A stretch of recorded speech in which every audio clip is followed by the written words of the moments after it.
Hello అండి, అందరికీ morning నుండి వీడియో పెడదాం అనుకున్నాను, అస్సలు కుదరలేదండి. మార్నింగ్ పూజ కూడా చాలా బాగా చేసుకున్నాను ఇంట్లో.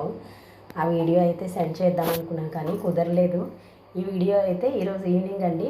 ఇక అమ్మాయి వచ్చింది కదా, ఇక పెద్దమ్మ తల్లి దగ్గరికి అయితే ఎట్లయినా వెళ్తాం కదా. ఇక అమ్మ దగ్గరికి అయితే వెళ్ళాము దర్శనం చేసుకోవడానికి. అమ్మాయి ఇక రేపు వెళ్ళిపోతుందండి.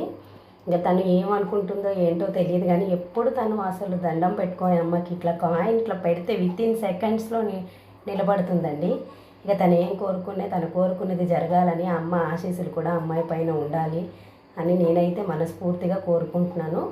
ఇక మా మనవరాలు చూడండి, అప్పుడు దాకా పడుకుంది. ఇక నేను ఆఫీస్లో పర్మిషన్ అయితే తీసుకొని వెళ్ళాము 5 o'clockకి. అప్పటి నుండి ఆటోలో పడుకుంది. అక్కడ గుడికి వెళ్ళినప్పుడు అయితే లేపాము.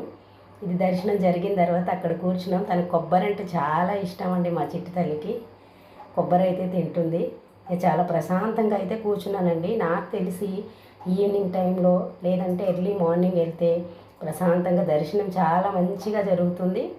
జనాలు కూడా అంతగా ఉండరండి. మేమైతే ఈరోజు చాలాసేపు అయితే అమ్మ దగ్గర అలా కూర్చున్నాము. నాకైతే చాలా మంచిగా అనిపించింది. ఇక దర్శనం అయిన తర్వాత ఇలా చూడండి, ఇక తను ఫోటో దిగుదామంటే నన్ను ఒకటే ముద్దులు పెడుతుంది. ఇక రేపైతే మా చిట్టి తల్లి వెళ్ళిపోతుందండి. మళ్ళీ ఇప్పుడు అంత తొందరగా రాదు. ఇక వెళ్తే నేనే వెళ్ళాలి. నాకైతే చాలా బాధ అనిపిస్తుంది. ఇక ఎన్ని రోజులు ఉండే వాళ్ళ ఇంటికి వెళ్ళకైతే తప్పదు కదండి. ఇక దర్శనం అయితే చాలా మంచిగా జరిగింది. ఇది రిటర్న్ అయితే వచ్చేస్తున్నామండి. ఇక వచ్చేటప్పుడైతే మెట్రోకే వస్తున్నాము. ఇక మెట్రోకే వెళ్ళిపోదామని. బస్సులు చాలా రష్గా ఉన్నాయి. వీడియో నచ్చితే లైక్ చేయండి, షేర్ చేయండి, సబ్స్క్రైబ్ చేసుకోండి.